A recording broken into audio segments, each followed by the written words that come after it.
Hi and welcome to another episode of Around the World in 80 Drinks. First of all, thanks for tuning in. Hope you like our new track. We've had it specially made. It's meant to suit the theme of what we're doing here. So please do comment, let us know what you think about it. If you look at one of the other videos on our channel, then it's got the whole track on there. And also it's got some snippets of the things we've been doing over the past few months. So I'd appreciate any comments on our Facebook or YouTube channel. Would be awesome. Thanks a lot. So tonight we are making the, it's a twist on basically a mint julep. It's a Whisky Smash. So the similar drinks. It's also similar to a mojito and that sort of thing. So we're using mint, we're using Maker's Mark bourbon, we're using lemon, and we're using fresh sugar. We're not using simple syrup / gum. I'm going to be using brown sugar, as you know if you've watched any of these channels or any of our videos, that I love using a browner sugar with a darker spirit.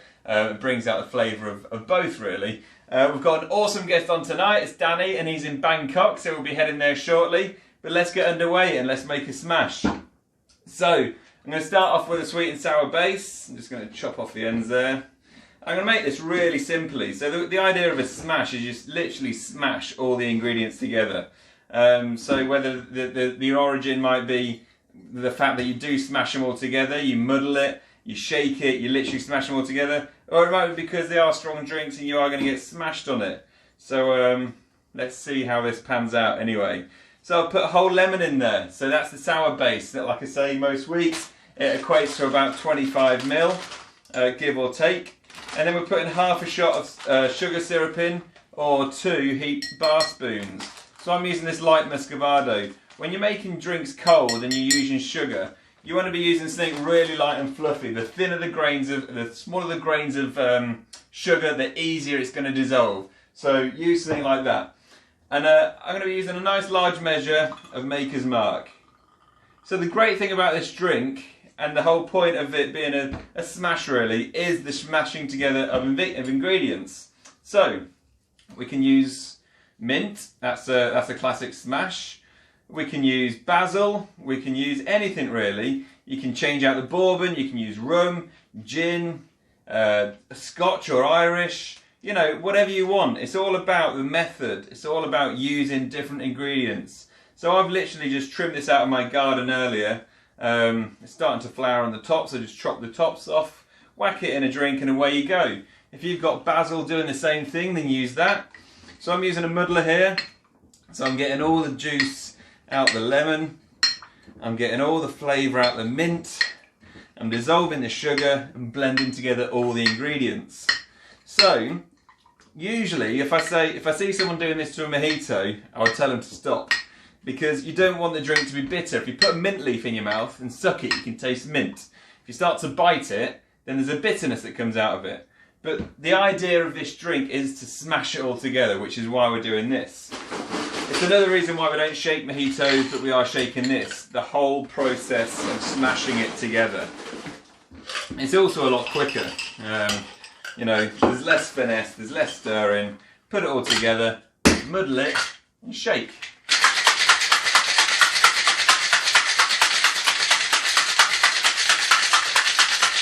So we're going to have loads of bits in there now. Bits of lemon, bits of mint, hopefully all the sugar's dissolved, so there's not going to be that graininess texture in your mouth. Just give it a stir up and pour it into a fresh glass and strain it. You don't want all the bits in your drink. You want it to be quite a smooth drink. You don't want to be having bits of lemon in between your teeth or bits of mint. You'll get the odd bit in your drink once you do that. And there you go. That is a Whisky Smash. And as I say most weeks, garnish it with what's in the drink. So we've got a bit of mint in there. Take off a nice bit of sprig here. It's starting to flower on top, this mint, so maybe even pop that in. Bit of flour here. At the end of the day, the reason your cocktail's a tenner is because it looks nice. And let's hope they're using nice ingredients in the bar that you're drinking in too. And there we go, a Whisky Smash. Cheers. Nice and easy, nice and quick, really easy to drink. Smash it together, use rum, gin, basil, whatever. Get it done. Right, okay, next up we've got, like I say, Danny in Bangkok. We're firing through this episode. So, let's roll VT.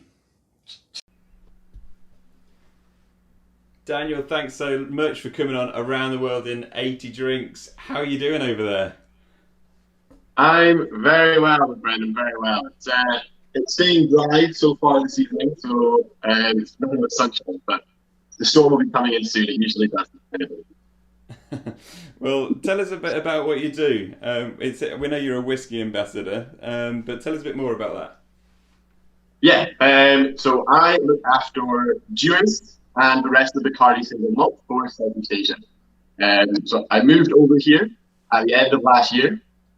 First into the job, so quite an exciting opportunity. And I moved from Aberdeen in Scotland, where my home is, to work for education and agency for mainly Dewars, and also a selection of single malts as well. Okay, cool. And so, how has that affected you over COVID? There's obviously a lot of travelling involved as well. Yeah, so just before coronavirus struck, I was off in the Philippines, had plans to be in Malaysia, Vietnam, and Singapore, and get lots of travelling in. Unfortunately, that's all been halted, which is disappointing for work, but for the betterment of the world, it makes complete sense. At the moment, obviously, a lot of our job as far as ambassadors go is interacting with people, face-to-face trainings, doing all this sort of thing. Unfortunately, we can't do that. We're starting to get back to a little bit of normality now. We can get into bars. Bangkok, thankfully, has opened up almost entirely now. But we made a big pivot into online education and advocacy. So there wasn't as much travel. And I could get out to the Philippines, go to Malaysia, and do presentations one-on-one with bars. So doing more online. I think most businesses, no matter what you do now, have found the wonders of working remotely and working via the internet and calls like this. Thankfully, the world is a lot smaller thanks to technology than it used to be, which is, obviously it's not a great time for anything like this to happen, but my parents, my family's all back in Scotland. I didn't get to go visit them, and it's still great to be able to chat to people. So yeah, technology has saved my job and saved, I think, a lot of people as well. So moving everything into it digitally. Yeah, definitely. It is a crazy old world, and it's essentially what preempted this Around the World in 80 Drinks, is that we can talk to people like you so easily nowadays, and everyone's in the same boat. Yeah, So, absolutely. I think. But go. No, sorry. I was just going to say, tell us a bit more about what's going on in Bangkok, or what has been going on. Cool. So Bangkok shut down in the middle of March, I think, along with pretty much everywhere else in the world. And it was very strict. It was a very rough first two months because we were in and out of alcohol being banned in all shops and everything. But thankfully, around the middle of June, bars and restaurants started to open up. So anywhere with a restaurant license is likely to serve alcohol. And at the beginning of July, everywhere started to open. We still have some restrictions in regard to capacity, and you have to wear masks when you're not eating or drinking. You have to keep distancing and stuff like that. But now we're seeing everything just get more and more back to normal every week. A couple of the big clubs are starting to open last week, and reduced capacity, of course. But it's great to see. We're now seeing all the events and all the live events that we kind of want to see in the hospitality industry. We're seeing that come back. There was an event last night in the wonderful Tropic City.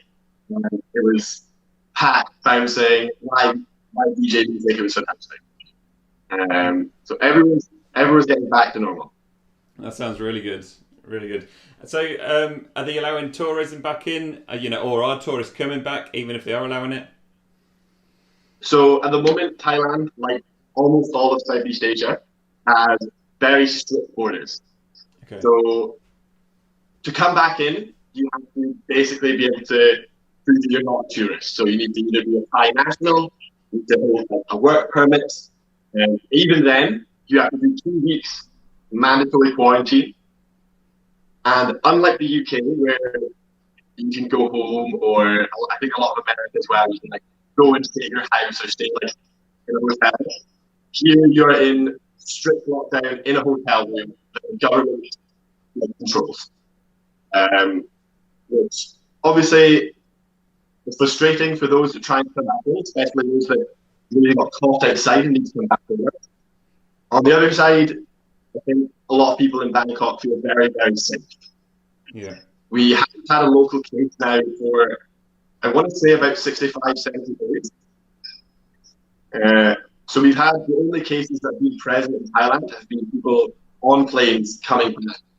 They're having to do their 2-week quarantine, and then we're not seeing any more cases. So I think everyone feels quite safe, which is why we're able to open up. But there's no tourism. But the Thai government, and given the Jews, has made a big push for domestic tourism. So they have, for example, given vouchers to both people with work permits and Thai nationals to help travel in the country. So in the last month, I went down to an island and stayed at a lovely resort and kind of get away from the city. So nice. Tourism is the same, but everyone is hoping for the end of this year, but it looks like it might be the beginning of next year before we see tourism without any quarantine. Yeah. Okay. Right. Well, I can see a bottle in front of you. Let's get underway and make a drink. I'll hand over to you. No worries. I'm going to make probably the easiest drink in the world, and the reason for it is because it's not only a whiskey classic, it's probably my favorite drink, and it's also a Dewars original. So going all the way back to the late part of the 19th century, Tommy Dewar, our founder's son, who essentially his job was the first ambassador. He actually went 2 round trips around the world, selling whiskey, promoting Dewars, and just having a really good time as a young independent bachelor. When he was in New York in the 1890s, he is one of the original stories of the creation of the Highland. So either the story based on small ball of whiskey being an Irish term, which then it being, if you make it in a tall glass with ice and with liquor, it becomes a small low ball to a high ball. Or it also do with railroads in America about if the ball was low, it meant that the trains went slowly. If the ball was up high, it meant the trains could go as quickly as they wanted, there was no traffic coming. So the high ball was invented for this easy, quick drinking. In the 1890s, Dewars was quite big around America, as it goes now. And Tommy Dewar was in a bar just off of Broadway when he got given a drink in what he called a dumpy small glass. And he was not having that. He was like, give me a highball. A tall glass, fill it with soda, fill it with ice. So that's what I'm going to make. Really simple. I've got some chilled soda. I've got some Dewars 12-year-old double aged, and a little lemon twist as well. I'm just going to start off just 40 mils of Dewars, and then just a little bit of soda.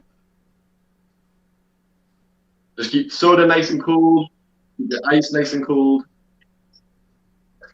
And there, really, that is one of the best things about it is that it's done. I'm going to add a little twist of lemon, just to kind of freshen it up. If you happen to be a bartender watching this and you have a nice fancy spoon, you can give it a proper stir. If you're not a bartender and you're just at home, you've got your finger, you've got a spatula, whatever it is, you can stick it in the glass, mix it all together, and there you have it. It's whiskey soda, which for a long time went a little out of fashion in the mid-part of the 20th century. And thanks to Japanese whiskey, it really came back into fashion. People started really appreciating this subtle mix of malty Scotch whiskey and then a light, refreshing, crisp cold soda. It brings out the best of it. It's just fantastic. So, Slanch. Cheers. Wish I share in one. It's a bit earlier over here, though. Yeah, thankfully it's 6 p.m. here, so I'm just away to cook my dinner after this, so that'll go down nicely while I'm chopping some onion. Nice. So, again, going back to what job you do, you travel around Southeast Asia, go into these different countries and bars. So then what happens when you're there? I guess you talk through the spirits that you're representing? Yeah, so depending on sort of where we're going and what we're doing, It'll either be focused on, for example, a lot of our bars, we focus on whiskey as a whole. So in Scotland, where I'm from, we're quite lucky. Most people know what whiskey is. In certain areas of Southeast Asia, in certain bars, people don't know what whiskey is. They don't know the difference between a bourbon and an Irish and Scotch whiskey. So a lot of ours is very ground level education, which is great. This is what makes up Scotch, minimum aging, that sort of very simplistic thing. And then we can talk a little bit deeper about, differences in whiskey, the differences in our core range, and the differences amongst other ranges. I like to focus on education. I'm partly there to sell people on why they love Dewars, but most of the time the bars we're going into already have it, and that's why I'm there. So I don't need to convince these people to love it because they already do. I need to convince them a little bit more about why they know about it, what they know about Scotch, and help to kind of raise the profile of bartending. And so many of these countries have incredible bars, incredible bartenders, but outside of Singapore, it doesn't get the same recognition as Europe or North America. Some of the bars in Bangkok have blown me away. I was in the Philippines as well. You've got places like the Curator, Spirits Library, Otto, bar after bar after bar of really high quality that if you ask somebody from London about it, they'll be like, oh, where is that? You say Manila, and they're like, oh, So it's all about, helping raise the bartenders as well as the profile of my brand that we look after. Okay. We also do other style events. So when I was in the Philippines, we did a launch for a whiskey club, so it's more consumer based. A lot of it isn't just about getting people on one day to go in and have a drink, have a Dewars highball. It's about creating that love. It's about you sitting down at a bar, somebody telling you, oh, we should like the Dewars, them enjoying it, interacting with a customer, and the next time they go out with their friends, they go, you know what I want? I had this really nice drink. This nice Scottish guy was talking to me about it for 20 minutes. I'll have a Dewars highball. And then they all drink it and they all love it. It's all about creating that brand connection for bartenders, of course, but also consumers. Yeah, okay, no, sorry if you can hear my dog barking in the background. So I know when I was working in bars, and I guess representatives like you came around and they showed us about the spirit and they trained us the background of it, the heritage, how it's made, and it really does install a passion for that drink from the bartenders. And I guess, like you say, you've already sold it, it's already in there, so that's not what you're doing, you're just educating. I completely get it, I completely see it, because all you need to do is install a passion into these bartenders and it will fly off the shelves. Yeah, I think there's obviously, the majority of people, when they go into a bar, they know what they want. They want a gin and tonic, they want a whiskey soda, they want a rum and coke. But you're going for those people that go in and they're looking at a cocktail menu or they're looking at a back bar and they go, I don't know what I want. And if the bartender, yourself when you were working in the bars, people get the idea of that passion. Somebody walks in, I want a Scotch whiskey, and they go, you know what? You don't want it, you want this one. This is the one I'm going to give you because they tell you a bit of history or an anecdote of an event that they had. While in Bangkok, we did a little bartender's time in the games. Fun, lots of highballs, good food, sunshine. And it was, everyone got this t-shirt. And it's all about creating that identity of having someone to love something. Which is exactly that. The more you solve it, it's making people want to talk about it and want to have it. Yeah. So I guess a lot of your passion for whiskies come from where you were brought up then, I guess, in Scotland. Yeah, so I'm from near Haven. So I'm around about 25 minutes from the closest distillery that is Faircairn. But in about an hour and a half, I am in the hot space. I'm surrounded by Glenfiddich, Craigellachie, Glenlivet, Provençal, and 50 other distilleries within shooting distance of that area. Like most people, Scotch whisky is everywhere when you live in Scotland. I worked in restaurants and bars from the age I was 14. Obviously, bars after 18, legally. I moved into cocktail bars as well. That's where I really find my passion for drinks in general and Scotch whisky. Yeah. Okay. Cool. So then I guess that's where you learned about all the processes and everything else, and just built up passion. And now you're teaching half of Southeast Asia, by the sounds of it, about all of it. Yeah, that's the goal, hopefully. Yeah, I think one of the things is that a lot of people think, oh, you've got to do this and this and this to learn information. A lot of it you can do by yourself, reading books. That's what I did a lot of, and I think most bartenders now, they're realizing there's online opportunities. People coming in, like what I do now, talking to people, hopefully one day somebody listens to me and goes, I want that job. Because that's what I did. Somebody came in, they were a brand ambassador. It was actually a brand ambassador for a rum company, and I was like, I want that job. Yeah. I want to go around talking about delicious spirits, talking to people, having fun, advocating something that I believe in. And if I can get somebody else one day to tell me that their training made them do the same job, that would be it. It does sound awesome, and it does sound like an amazing thing to do, especially over in the part of the world that you are. But look, I mean, we've already been the line to each other for like 16 minutes now, and we've slightly run over, but we could talk for ages. I just want to say thank you so much for coming on the show. Everybody, round of applause for Daniel. Thank you very much.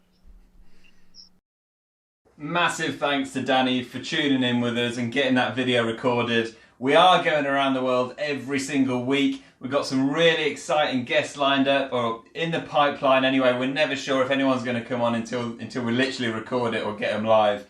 But we're talking around the world every week. It's really exciting. It's really fun to find out what these bartenders are doing and what life is like out there at the moment, wherever it may be. So if you've got anywhere you want us to go, put it in the comments. If you've got anything to say at all, put it in the comments. We love hearing from you. Let us know what you think of our track now. We're going to roll the whole track. You only put snippets at the start. Let's roll the whole track. See what you think. Like and share, guys. Thanks a lot.